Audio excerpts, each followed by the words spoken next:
ವಿಜಯೇಂದ್ರ ಬದಲಾವಣೆ ಮಾಡಬೇಕು ಅನ್ನುವಂಥ ಒಂದು ವಿಚಾರ ಇದೆ. ಅವ್ರ ಯೋಗ ಹೇಗಿದೆ, ಬದಲಾವಣೆ ಆಗ್ತಾರಾ, ಮುಂದುವರಿತಾರಾ ಅನ್ನೋ ಪ್ರಶ್ನೆ. ನನಗೆ ನೆನಪಿರುವಂತೆ ಅವ್ರದ್ದು ಶ್ರವಣ ನಕ್ಷತ್ರವು ಮಕರ ರಾಶಿಯೋ ಏನೋ ಇರಬೇಕು. ಆ ಬದಲಾವಣೆ ಆಗುವ ಲಕ್ಷಣವೇ ಅದು. ಯಡಿಯೂರಪ್ಪನವರ ಸಮಯನೂ ಕೂಡ ನಾನು ಆಗಲೇ ವೃಶ್ಚಿಕ ರಾಶಿಯವ್ರದ್ದು ಭಾಳ ಎಕ್ಸ್ಟ್ರೀಮ್ ಇದೆ ಅಂತಂದು ಹೇಳಿದ್ದೀನಿ. ಅವ್ರಿಗೂ ಕೂಡ ಸಾಕಷ್ಟು ದೋಷಗಳು, ಪಿತ್ತ ಪ್ರಕೋಪಗಳು, ನರದೋಷಗಳೆಲ್ಲ ಉಲ್ಬಣ ಆಗ್ತಕ್ಕಂತಹ ವರ್ಷ ಇದು. ಏನು ಏಜ್ ರಿಲೇಟೆಡ್. ಸೊ ಈ ರೀತಿಯ ಸಮಯ ಇರೋದರಿಂದ ಬದಲಾವಣೆ ಆಗುವ ಲಕ್ಷಣಗಳೇ. ಬದಲಾವಣೆ ಆದರೆ ಒಳ್ಳೆಯದು ಅಂತಂತ. ಆದರೆ ಅದು ಪಕ್ಷದ ರಾಜಕೀಯಕ್ಕೆ ಸಂಬಂಧಪಟ್ಟಿರೋದು, ರಾಜ್ಯಕ್ಕೆ ಸಂಬಂಧಪಟ್ಟಿರೋದಲ್ಲ ಅದು. ಖಂಡಿತ. ಹಾಗಾಗಿ ಅಧಿಕಾರದಲ್ಲಿ ಇದ್ದಿದ್ದರೆ ನಾನು ಬೇರೆ ಥರ ಕೇಂದ್ರವನ್ನು ಚಿಂತನೆ ಮಾಡಬೇಕು, ರವಿಯನ್ನು ಚಿಂತನೆ ಮಾಡಬೇಕು, ಅವರ ದಶೆಯನ್ನು ಚಿಂತನೆ ಮಾಡಬೇಕು. ಈಗಿರ್ತಕ್ಕಂಥ CMನ ಚಿಂತನೆ ಅವರ ಅಧಿಕಾರದಲ್ಲಿ ಇದ್ದಿದ್ದರೆ. ಇದು ಪಕ್ಷದ ವಿಷಯ ಆದ್ದರಿಂದ ಬದಲಾವಣೆ ಆಗುವ ಸಾಧ್ಯತೆ ಜಾಸ್ತಿ ಇದೆ.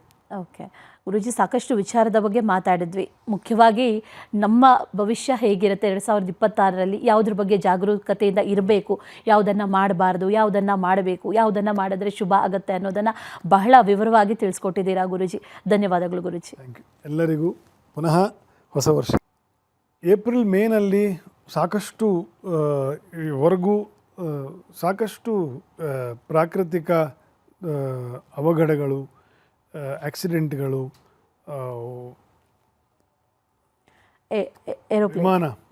ವಿಮಾನಕ್ಕೆ ಸಂಬಂಧಪಟ್ಟಿರ್ತಕ್ಕಂತಹ ದುರಂತಗಳು ಆಗುವ ಲಕ್ಷಣಗಳು ಇದೆ. ಅದಾಗದೇ ವಿಮಾನ ಬರ್ಸ್ಟ್ ಆಗ್ತಕ್ಕಂಥದ್ದು ಮಾತ್ರ ದೋಷ ಅಲ್ಲ, ಯುದ್ಧವೂ ಕೂಡ ಆಗುವುದು ಆಗಸದಿಂದಲೇ. ಹೌದು, ಇವಾಗಲೇ ಹೇಳ್ತಾ ಇದ್ರಿ. ಆ ಯುದ್ಧ ಪ್ರಕೋಪಗಳು ಉಲ್ಬಣ ಆಗ್ತಕ್ಕಂಥದ್ದೆಲ್ಲ ವಾಯುವಿಗೆ ಸಂಬಂಧಪಟ್ಟಿರ್ತಕ್ಕಂಥ ದೋಷಗಳಿಂದಲೇ ಆಗ್ತಕ್ಕಂಥದ್ದು. ವಾಯು ಅಗ್ನಿಯು ಜಲವನ್ನು, ಜಲವು ಭೂಮಿಯನ್ನು ಒಂದಕ್ಕೊಂದಕ್ಕೆ ಬಾಧಿಸುತ್ತೆ. ಅದು ಇನ್ಎವಿಟಬಲ್. ಅದು ಗ್ರಹರ ಚತುರ್ಗ್ರಹ ಪಂಚಗ್ರಹ ಯೋಗಗಳು ಮತ್ತು up to April 2nd week 3rd ವೀಕ್ವರೆಗೂ ಇದು ಒಬ್ಬರನ್ನೊಬ್ಬರು ಪಾಪ ಕೇಂದ್ರಗಳನ್ನು ಬಿಟ್ಟು ಹೋಗಲ್ಲ, ಮುಂದೆ ಸ್ವಲ್ಪ ಉಲ್ಬಣ ಆಗ್ತದೆ ಅದು. ಓಕೆ, ಈ ವರ್ಷಕ್ಕಿಂತಲೂ ಹೆಚ್ಚಾಗತ್ತೆ ಅನ್ನೋದನ್ನು ಹೇಳ್ತಾ ಇದ್ರಿ ಗುರೂಜಿ. ಅದರ ಜೊತೆಯಲ್ಲಿ ನಮಗಿರುವಂಥ ಒಂದಷ್ಟು ಪ್ರಶ್ನೆಗಳು ಅಂತಂದರೆ, ಈಗ ಆಗಲೇ ಕ್ರೀಡೆ ಬಗ್ಗೆ ಹೇಳ್ತಾ ಇದ್ರಿ. ಇನ್ನೂ ಕೂಡ ಈ ವರ್ಷದಲ್ಲಿ 2025ರಲ್ಲಿ RCB ಕಪ್ ಗೆಲ್ತು. ಪ್ರತಿಯೊಬ್ಬರು ಕೇಳೋದು ಕೂಡ ಅದೇ ವಿಚಾರ, ಮುಂದಿನ ವರ್ಷ ಗೆಲ್ಲುತ್ತಾ ಅಂತ. ಇನ್ನೂ ಟೀಮ್ ಫಾರ್ಮ್ ಆಗಿಲ್ಲ, ಇನ್ನೂ ನಾಯಕ ಅವರೇ ಇರ್ತಾರಾ ಅಥವಾ ಮುಂದುವರಿತಾರಾ, ಬದಲಾಗುತ್ತಾ ಅನ್ನೋದು ಗೊತ್ತಿಲ್ಲ. It is too early. But ಆದರೂ ಪ್ರಿಡಿಕ್ಟ್ ಮಾಡಬೇಕು ಅಂಥದ್ದೊಂದು ಖುಷಿ ಸಿಗುವಂಥ ಸಂದರ್ಭ. ಈ ವರ್ಷದ ನೋವನ್ನು ಮರೆಸೋದಕ್ಕೆ ಸಾಧ್ಯ ಇಲ್ಲ, ಅಥವಾ ಕಡಿಮೆ ಮಾಡುವಂಥ ಸಂದರ್ಭ ಏನಾದರೂ ಬರುತ್ತಾ RCB ಫ್ಯಾನ್ಸ್ಗೆ ಅಂತ? ಅವ್ರದ್ದು ಕೂಡ ತುಲಾ ರಾಶಿ, ಆಯಿತಾ. ದೇವರ ಅನುಕೂಲ ಅವ್ರ ಮೇಲೆ ಚೆನ್ನಾಗಿದೆ. ಹೋದ ವರ್ಷವೂ ಇದೆ, ಈ ವರ್ಷವೂ ಇದೆ. ಈ ವರ್ಷವೂ ಗೆಲ್ಲುವ ಸಾಧ್ಯತೆ ಅವರಿಗೆ ಇನ್ನೂ ಒಂದು 10% ಜಾಸ್ತಿ ಇದೆ ಹೋದ ವರ್ಷಕ್ಕಿಂತ, ಆಯಿತಾ. ಅವ್ರ ಪರಿಶ್ರಮ, ವ್ಯವಹಾರ ಹಿಂದಿಟ್ಟು ಪರಿಶ್ರಮ ಮುಂದಿಟ್ಟು ಆಡಿದ್ರು, ಗೆದ್ದರು. ಅದನ್ನೇ ಕಂಟಿನ್ಯೂ ಮಾಡಬೇಕು ಅವರು. ವ್ಯವಹಾರ ಹಿಂದೆ ಇಟ್ಟು ಪರಿಶ್ರಮ ಜಾಸ್ತಿ ಹಾಕಿದ್ರೆ ಮತ್ತೆ ಕಪ್ ನಮ್ಮದೇ. ಮತ್ತೊಬ್ಬೆ ಗೆಲ್ಲುವಂಥ ಎಲ್ಲ ಸಾಧ್ಯತೆಗಳಿದೆ. ಹೌದು. ಸರಿ ಗುರೂಜಿ, 2026ರಲ್ಲಿ ಅಂದುಕೊಳ್ಳದೇ ಇರುವಂಥ ಏನಾದರೂ ಘಟನೆಗಳು ಸಂಭವಿಸುವಂಥ ಸಾಧ್ಯತೆ ಇದೆಯಾ ಅಂತ? ಅಂದರೆ ವೆರಿ ಅನ್ಎಕ್ಸ್ಪೆಕ್ಟೆಡ್. ನೋಡಿ, ಈ ಶನಿಯ ಒಂದು ನಕ್ಷತ್ರ ಬದಲಾವಣೆಯಿಂದ ವೃಷಭ ರಾಶಿಗೆ ದೃಷ್ಟಿಯು ಬದಲಾಗ್ತದೆ ಮಧ್ಯದ ವರ್ಷದಲ್ಲಿ, ಆಯಿತಾ. ಇಂಥ ಸಂದರ್ಭದಲ್ಲಿ ಒಂದು ಬಲಿಷ್ಠ ನಾಯಕನ ಹತ್ಯೆಗೆ ಸಂಚು, ಅದರಿಂದ ಶಾಂತಿಯನ್ನು, ದೇಶಗಳ ಮಧ್ಯೆ ಇರತಕ್ಕಂಥ ಒಂದು ಸಾಮರಸ್ಯವನ್ನು ಹಾಳು ಮಾಡ್ತಕ್ಕಂಥ ಒಂದು ಅಪಾಯ ಒಂದು ಈ ವರ್ಷದ ಮಧ್ಯದಲ್ಲಿ ಇದ್ದೇ ಇದೆ. ಆ ಸಮಯಕ್ಕೆ ಯಾವ ರೀತಿಯ ನಾಯಕರು ಅಂತಂದರೆ ಪೌರಾತ್ಯ ನಾಯಕರು ಅಂತಲೇ ಹೇಳಬೇಕು. ಅಂದರೆ ಪೂರ್ವದ ಚೈನಾ ಪಶ್ಚಿಮ ತೀರದಿಂದ ಭಾರತ, ಪಾಕಿಸ್ತಾನ, ಈ ಪೂರ್ವ ದೇಶಗಳು ಆಯಿತಾ, ಅಪ್ ಟು ರಷ್ಯಾ, ಇದರ ಒಂದು ಅಪಾಯ ಇದ್ದೇ ಇರ್ತದೆ. ಯಾಕಂದರೆ ಅದು ಒಂದು ಮಾರಕ ದೃಷ್ಟಿ. ಅದು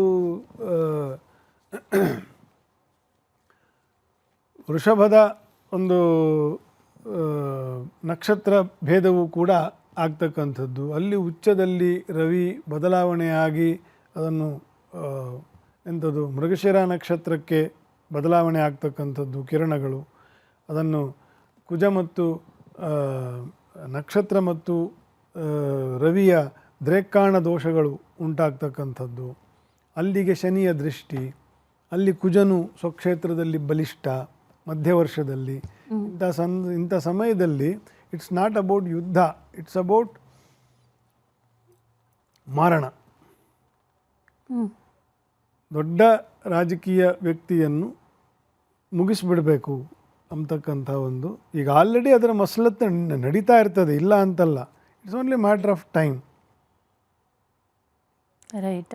ಆ ರೀತಿಯ ಅಪಾಯವು ಇದೆ. ಈ ಬಾರಿಯೂ ಕೂಡ ಅಂತ ಒಂದಷ್ಟು ಮಾತುಗಳು ಕೇಳಿ ಬಂದಿದ್ವು. ಅಂಥದ್ದೇ ಘಟನೆಗಳು ಮತ್ತೆ ಮರುಕಳಿಸುತ್ತೆ. ಒಬ್ಬರಿಬ್ಬರ ಮೇಲಲ್ಲ, ಅದು ಹಲವು ದೊಡ್ಡ ನಾಯಕರ ಮೇಲೆ ಆ ಒಂದು ದೋಷಗಳು ಇರ್ತದೆ. ಅದು ಸಾಧ್ಯತೆ ಉಂಟು ಈ ವರ್ಷ. ಎಷ್ಟು ಹುಷಾರಾಗಿದ್ರೂ ಸಾಲದು. ನಿಜ. ಇನ್ನು ರಾಜ್ಯ ರಾಜಕಾರಣದಲ್ಲಿ ಒಂದು ಪ್ರಶ್ನೆ ಬಿಟ್ಟು ಹೋಗಿದೆ, ಅದನ್ನು ಮರೆಯೋದಕ್ಕಾಗಲ್ಲ. ನಾವು ಕಾಂಗ್ರೆಸ್ ಬಗ್ಗೆ ಮಾತಾಡಿದ್ವಿ, ಅಲ್ಲಿ ಬದಲಾವಣೆಗಳು, ಇಲ್ಲಿ BJPಯಲ್ಲೂ ಬದಲಾವಣೆ ಆಗುತ್ತೆ, ವಿಜೇಂದ್ರ ಬದಲಾವಣೆ ಮಾಡಬೇಕು ಅನ್ನುವಂಥ ಒಂದು ವಿಚಾರ ಇದೆ. ಅವ್ರ ಯೋಗ ಹೇಗಿದೆ? ಬದಲಾವಣೆ ಆಗ್ತಾರಾ, ಮುಂದುವರಿತಾರಾ ಅನ್ನೋ ಪ್ರಶ್ನೆ. ನನಗೆ ನೆನಪಿರುವಂತೆ ಅವ್ರದ್ದು ಶ್ರವಣ ನಕ್ಷತ್ರವೋ ಮಕರ ರಾಶಿಯೋ ಏನೋ ಇರಬೇಕು. ಆ ಬದಲಾವಣೆ ಆಗುವ ಲಕ್ಷಣವೇ ಅದು.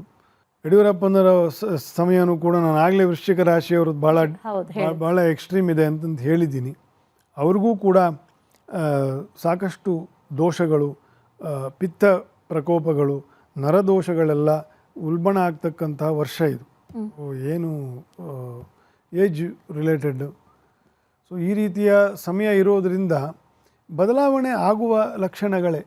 ಬದಲಾವಣೆ ಆದರೆ ಒಳ್ಳೆಯದು ಅಂತಂತ, ಆದರೆ ಅದು ಪಕ್ಷದ ರಾಜಕೀಯಕ್ಕೆ ಸಂಬಂಧಪಟ್ಟಿರೋದು, ರಾಜ್ಯಕ್ಕೆ ಸಂಬಂಧಪಟ್ಟಿರೋದಲ್ಲ ಅದು. ಖಂಡಿತ. ಹಾಗಾಗಿ ಅಧಿಕಾರದಲ್ಲಿ ಇದ್ದಿದ್ದರೆ ನಾನು ಬೇರೆ ಥರ ಕೇಂದ್ರವನ್ನು ಚಿಂತನೆ ಮಾಡಬೇಕು, ರವಿಯನ್ನು ಚಿಂತನೆ ಮಾಡಬೇಕು, ಅವರ ದಶೆಯನ್ನು ಚಿಂತನೆ ಮಾಡಬೇಕು. ಈಗಿರ್ತಕ್ಕಂಥ CMನ ಚಿಂತನೆ ಅವ್ರ ಅಧಿಕಾರದಲ್ಲಿ ಇದ್ದಿದ್ದರೆ. ಇದು ಪಕ್ಷದ ವಿಷಯ ಆದ್ದರಿಂದ ಬದಲಾವಣೆ ಆಗುವ ಸಾಧ್ಯತೆ ಜಾಸ್ತಿ ಇದೆ. ಓಕೆ ಗುರೂಜಿ, ಸಾಕಷ್ಟು ವಿಚಾರದ ಬಗ್ಗೆ ಮಾತಾಡಿದ್ವಿ. ಮುಖ್ಯವಾಗಿ ನಮ್ಮ ಭವಿಷ್ಯ ಹೇಗಿರುತ್ತೆ 2026ರಲ್ಲಿ, ಯಾವುದ್ರ ಬಗ್ಗೆ ಜಾಗರೂಕತೆಯಿಂದ ಇರಬೇಕು, ಯಾವುದನ್ನು ಮಾಡಬಾರ್ದು, ಯಾವುದನ್ನು ಮಾಡಬೇಕು, ಯಾವುದನ್ನು ಮಾಡಿದ್ರೆ ಶುಭ ಆಗುತ್ತೆ ಅನ್ನೋದನ್ನು ಬಹಳ ವಿವರವಾಗಿ ತಿಳಿಸ್ಕೊಟ್ಟಿದ್ದೀರಾ ಗುರೂಜಿ. ಧನ್ಯವಾದಗಳು ಗುರೂಜಿ. Thank you. ಎಲ್ಲರಿಗೂ ಪುನಃ ಹೊಸ ವರ್ಷದ ಶುಭಾಶಯಗಳು, ಶುಭಕಾಮನೆಗಳು.